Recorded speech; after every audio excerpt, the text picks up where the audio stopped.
Welcome to back my channel Coins Worth Million. This channel is a special place where every video brings you new knowledge, entertainment, and exciting experiences. Here you will find informative content, engaging stories, and everything that sparks your curiosity. Our goal is to make every moment enjoyable, help you learn something new, and be a part of this growing family. So join us and start this wonderful journey today. The 2 shilling coin of 1956, widely recognized as the Florin, holds an important place in British and Commonwealth numismatic history, representing a period of transition between the older pre-decimal system and the later decimalized currency that would be officially adopted in 1971. The florin was valued at 2 shillings, equivalent to 1/10 of a pound sterling, or 24 old pence. This particular coin was issued during the reign of Queen Elizabeth II, making it one of the early coins to bear her portrait after her ascension to the throne in 1952 following the death of her father, King George VI. The year 1956 falls within the early phase of her reign, and coins from this era are highly regarded for their historical significance and their artistry, as they reflect a newly crowned monarch in a rapidly changing post-war Britain. The coin was part of the broader British coinage system used throughout the United Kingdom, and in some territories of the Commonwealth, where British coinage circulated either as legal tender or in closely modeled local variants.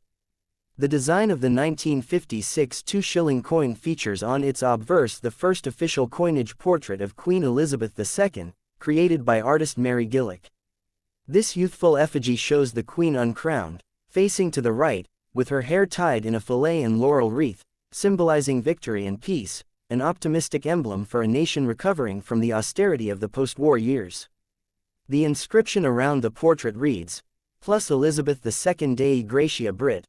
OMN, Regina F. Laughing Face, which is an abbreviated Latin legend translating to, Elizabeth II, by the grace of God, Queen of all the Britons, Defender of the Faith.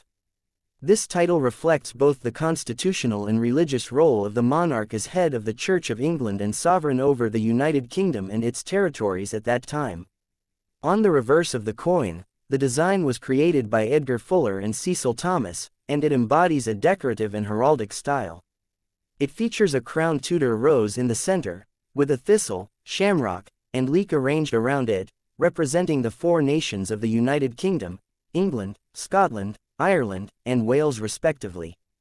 The inscription around the edge reads, Fid. Def. 2 shillings 1956, where, Fid. Def. is the abbreviated form of Fidei Defensor, meaning, Defender of the Faith, a title historically granted to English monarchs since the time of Henry VIII. This reverse design was used from 1953 until the decimalization period, and coins from 1956 share the same motif as other Elizabethan pre-decimal florins of the 1950s. The composition of the 1956 florin was cupronickel, consisting of 75% copper and 25% nickel, as Britain had ceased minting circulating silver coins with actual silver content in 1947. Before this change, florins were made of 50% silver, from 1920-1946, and earlier still, of 92.5% sterling silver, 1849-1919. The move to cupronickel was driven by economic constraints in the post-war period, particularly the need to conserve precious metals and reduce minting costs while maintaining a durable and corrosion-resistant coinage alloy. The coin has a diameter of 28.5 millimeters, a weight of 11.3 grams, and a thickness of about 2.5 millimeters, with a milled edge to deter clipping and provide tactile distinction among coins of similar size. In terms of historical context, the 1956 2 shilling coin was minted during a period of both consolidation and transformation for the United Kingdom.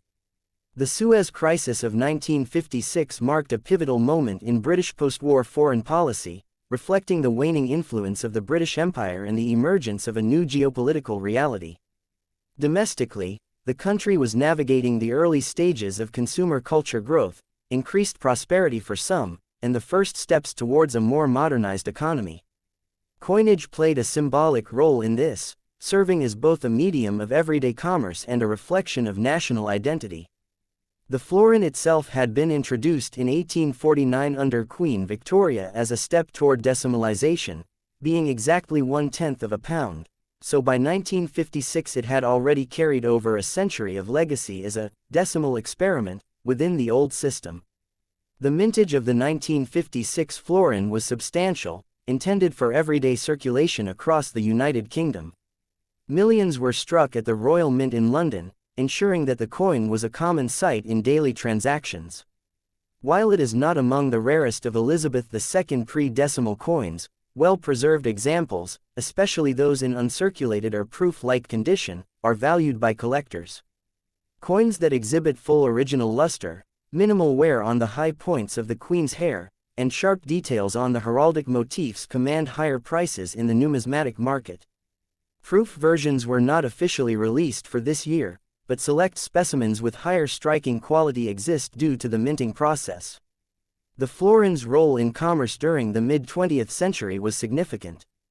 Worth 2 shillings 24 pence, it represented a relatively high denomination for everyday trade, equivalent to 1/10 of a pound sterling. At the time, it could purchase several essential goods, such as a loaf of bread, a pint of milk, or a bus fare. It was often used in larger transactions or saved as part of weekly wages, which were typically counted in pounds, shillings, and pence. For many households, the florin was part of the familiar rhythm of budgeting and shopping, and its relatively large size made it a satisfying coin to handle. With the onset of decimalization in 1971, the florin was directly converted into the new decimal system as a 10 new pence coin, since its value of 1/10 of a pound matched the decimal equivalent. As a result, the 1956 2-shilling coin remained legal tender in the UK until the early 1990s, when the smaller-sized 10p coin was introduced and the larger pre-decimal style was demonetized in 1993. This long circulation life, almost 4 decades, meant that many of these coins were gradually worn down or lost, making high-grade survivors increasingly appreciated by collectors today. From a numismatic perspective, the 1956 florin is collected for several reasons: its historical context in the early Elizabethan period, its classic heraldic design, and its place as part of the pre-decimal system that many Britons still recall with nostalgia. Collectors often seek to assemble complete date runs of Elizabeth II florins, 1953-1967, and the 1956 issue is an essential component of such a set. Its value in the collector's market depends on its condition.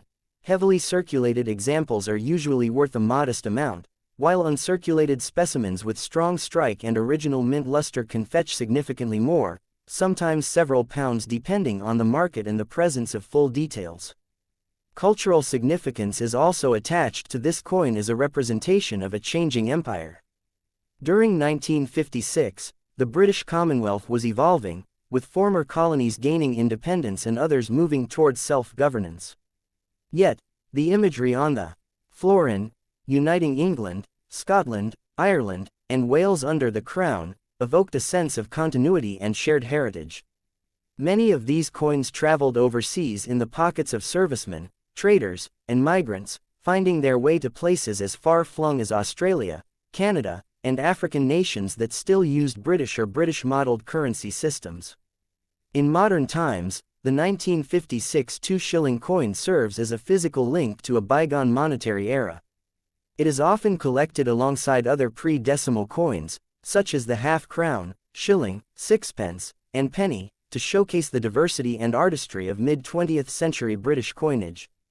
It also holds educational value for historians, economists, and coin enthusiasts studying the evolution of currency, the metal composition changes after World War II, and the cultural shifts reflected in everyday objects like coins. For those interested in investing in or preserving this coin, it is advisable to store it properly, avoiding cleaning, which can damage the original patina, and keeping it in an acid-free holder or coin flip. Over time, examples with natural toning and minimal wear tend to retain or even appreciate in value, especially as the generation that used these coins in daily life grows older, fueling both nostalgia and demand in the collectibles market. In summary, the 1956 2-shilling coin, florin, is more than just a piece of cupronickel. It is a token of a transitional period in British history, embodying post-war recovery, imperial decline, the early reign of Queen Elizabeth II, and the legacy of the pre-decimal system. Its detailed heraldic reverse, its iconic first portrait of the young queen, and its role as a bridge between the 19th century decimal experiments and the 20th century decimal system make it an enduring and fascinating coin for historians, collectors, and anyone curious about the story behind everyday money. Please like and subscribe to my channel.